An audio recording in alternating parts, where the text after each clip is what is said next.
from Jones, looking to revive a career that seems to have stalled. And the first thing you notice about Brian Rose, and we've watched a lot of him over the years, Jim, is that physically he's a lot bigger than we've seen in the past. He's been doing a lot of work with weights with dietitian and master trainer Kerry Kays. And they reckon he's going to be around 11-12 tonight. Across the shoulders and down the back, he's noticeably much more muscular. Yeah, and probably, I mean, at world level, you know, a little bit more power would certainly have come in handy. But, I mean, he's a textbook boxer. There's all the moves, all the movement. Just unfortunately found a kind of an exceptional champion to meet on the night he got his chance. But as I said, this is a fight, really. He has to win. That's a good chopping right hand. They talked about Rose getting a bit more power in his punches with this muscle mass. And Jones certainly felt that right hand. He's not recovered from it either. The legs are still looking heavy. No, this could be a quick one if he can land another one of those. Here it goes. And Jones looking very, very distressed in there. A couple of left hooks coming in, and again another right hand as Jones starts to feel this and then tries to fight his way out of trouble. And just to add to the American's problems, he came here with an entourage, but not his regular trainer, who's had to stay behind because of a family bereavement. So he's had to pick up a local man, John Tandy, from London to work his corner.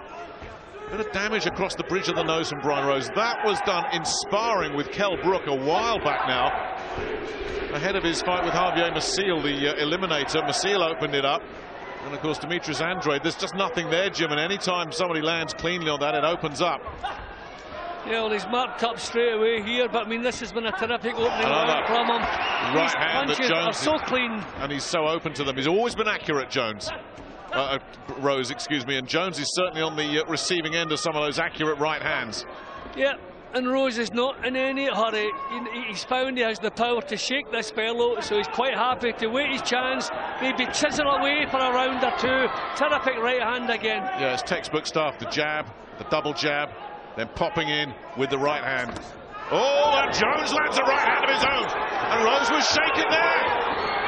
And there's still 40 seconds left in the round. Jones senses a big opportunity here. He's all over the place, Rose. And Ian John Lewis has stepped in and waved it off. He's waved it off. I don't believe this. I mean, at this level, you have to give a fighter a chance to see. He was hurt, there is no question he was hurt. But at this level, a man who's on the road back to a world title fight, you have to give him a chance to cope with the crisis. Brian Rose was not given that chance.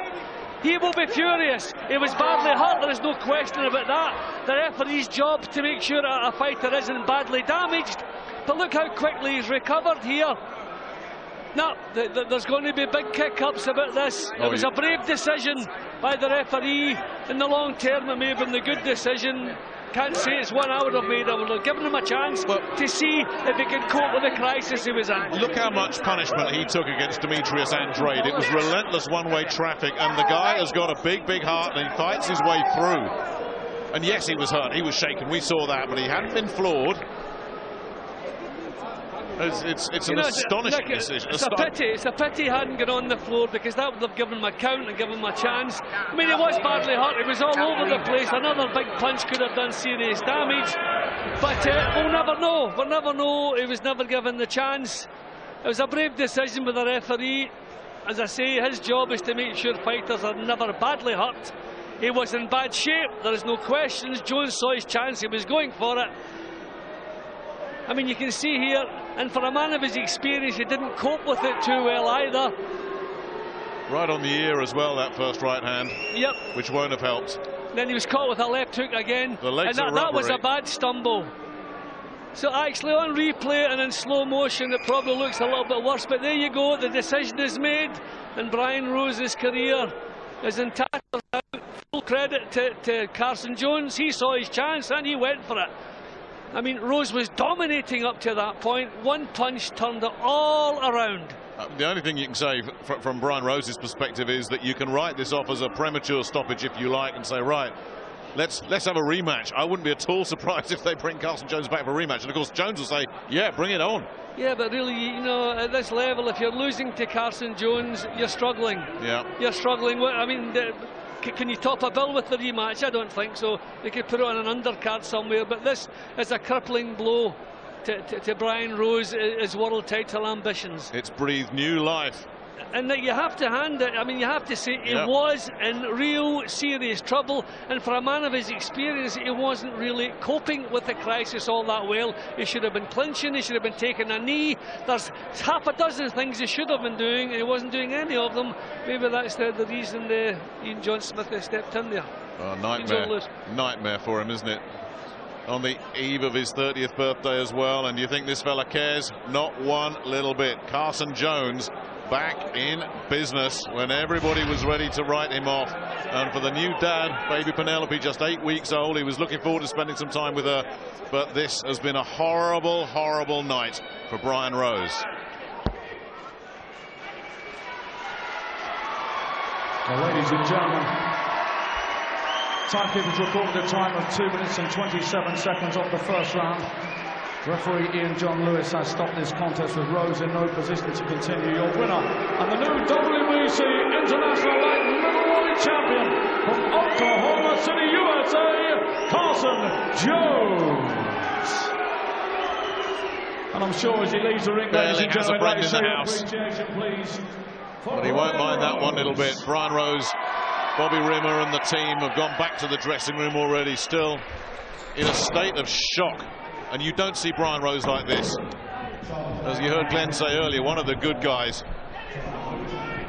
But we've got to say it again. I mean, he was in a bad state. I thought it was a premature stoppage. I think with his experience and the level he's boxed at, he's been given a chance to see if he could cope with the crisis. But he was in a terrible state, and he wasn't really doing what he should have been doing. He wasn't nullifying, he wasn't taking a count, on the knee. He wasn't grabbing hold of Carson Jones. It was a bit of a sitting duck, and I think that's what's prompted the stoppage. And it's a shattering blow. It's probably not a good idea to follow Brian Rose into that dressing room. And this fella, look at that, got the belt, got a career back. Special night for Carson Jones. It's one we'll remember in Blackpool for a long time, not necessarily for the right reasons. Carson, a victory in Britain at your 4th attempt, but I have to start with the stoppage. What was your take on it? A good stoppage? Well, it's not my job to decide whether it was a good stoppage or not. I came here to win the fight, and that's what I did tonight. It begs the question. If it was you, if you had been stopped like that, would you be upset? As you've seen before in one of my past fights, I'm upset any time a referee stops my fight. So I mean, maybe it could have kept going, but it's not my choice. It's the referee's job, and he did what he had to do. He seemed to sting and buzz you early. Is that right? I'm sorry, say it one more time. He seemed to sting you early and be looking perhaps to try and finish you off. Well, I knew he didn't have big punching power, so that wasn't going to happen to begin with. But what I did know is that I had to hop on him early in order to catch him while he was dry, and that's what I did. I spoke to you yesterday, and you said that perhaps motivation has been the issue in the past. Were you fully motivated for this one, and was that perhaps a bit more the Carson Jones that we've come to know? Well, did you not see it tonight? We saw it, but you did say that perhaps, motivation has been an issue. Yeah, the motivation is back. I just needed a little push, and tonight this was the right opportunity for me, and I took it, and I came here and did what I had to do. What does the future hold for you? No doubt promoter Eddie Hearn, who's waiting, will be pushing for a rematch. Would you come back over? I'll give him a rematch. We have to talk business first. Money has to be right, but I'll come back. I like it over here in the UK. Okay, well done tonight. I'll bring in promoter Eddie Hearn. Eddie, Carson said if it was him, perhaps he would be a little bit disappointed. Yeah, I think so. Listen, don't take anything away from Carson Jones. We've seen him before. He's a great fighter. I just feel that, in a fight of this magnitude, at this stage in their career, they've got to be given every opportunity to fight on. Brian was hurt, no doubt about that, but I didn't feel like he was hurt enough for the referee to jump in. But they've got a tough job. They've got to call it as they see it. But I felt like it should have been. I know that 10, 15 seconds left in the round. I know that's not really an issue, but I just felt like it was early. All the talk was for a second world title shot. What does Brian do now? What do you do with Brian now? Do you drop him back down to domestic level, or will you be talking to this man and perhaps trying to get a rematch? Yeah, for sure. We'd love to make the fight again. I mean, that Brian's going to be devastated. He was boxing well. He looked in control of the fight. He got caught with a heavy shot. He was definitely hurt. But I didn't feel like he was hurt enough for the fight to be stopped. But listen, full credit to Carson Jones. You know, he come over here and he won the fight, but obviously Brian's got to gather himself together and bounce back from that. Love to talk to the guys about a rematch, and it's just a shame because I think it would have developed into a great fight.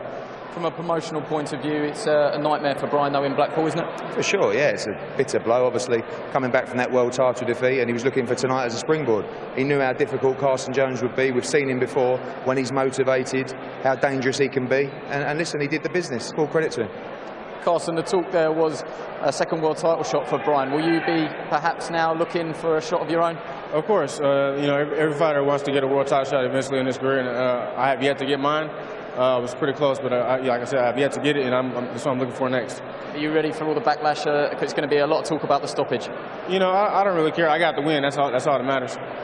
Okay, well, thanks for coming over, and you've got your win in Britain, which you said you would do, so congratulations. Wow, that's the last thing anybody expected. Brian Rose absolutely gutted after that. As he would be. You know, that was the one thing that he really couldn't afford to happen, and to happen in that style. He's at home and he wanted a good fight, and he wanted to come back with a comprehensive win, and then to go out, you know, at the very first round in that sort of manner, he'll be devastated. And I must say, had that, you know, he was badly hurt. Had that been the 10th round, the 11th round, the 12th round of a tough fight, I think the referee Ian John Lewis would have been perfectly within his rights. That would have been the right thing to do. But in the first round, how often have we seen fighters get caught cold, go on the floor, get up, you know, sometimes on the floor twice and get up and then go on to win the fight? I think it's very early in the fight. He was hurt and he was rolling about, but he hadn't taken a knockdown. We're in the boxing business. It's the fight business, you know, it's not tiddlywinks. I get what you're saying, Glenn, but at first, when it first happened, before we saw the replay, we thought this is a bit premature. Then when you see him going back on his heels, he's struggling, his legs are all over the place. Well, then you can kind of understand when... Johnny, everything, any sort of movement like that looks bad when it's slowed down. You know, it exaggerates everything, doesn't it? In real time, it looked that it was premature, and it's so early in the fight. You know, he obviously wasn't badly hurt. He hadn't hit the floor yet. So I think, you know, at the end of the day, obviously the referee is looking at safety, and safety is paramount in our sport. But, you know, it is the boxing business. You've got to give a fighter of Brian, who this is his life, you've got to give him the benefit of see what he's like when he goes down. Let's talk about Brian. Andy Scott's backstage with him. Let's hear from Brian Rose. Brian, you're understandably upset. Try and put into words your take on the stoppage and what's just happened there against Carson Jones. I'm absolutely devastated. I can't describe how I feel right now. I don't think it should have been stopped. He caught me, yeah, I felt a buzz, but Mitch Andrade hit me 50 times like that, and I got hurt so many more times, but the ref gave me a chance. He didn't give me a chance, but I feel he gave him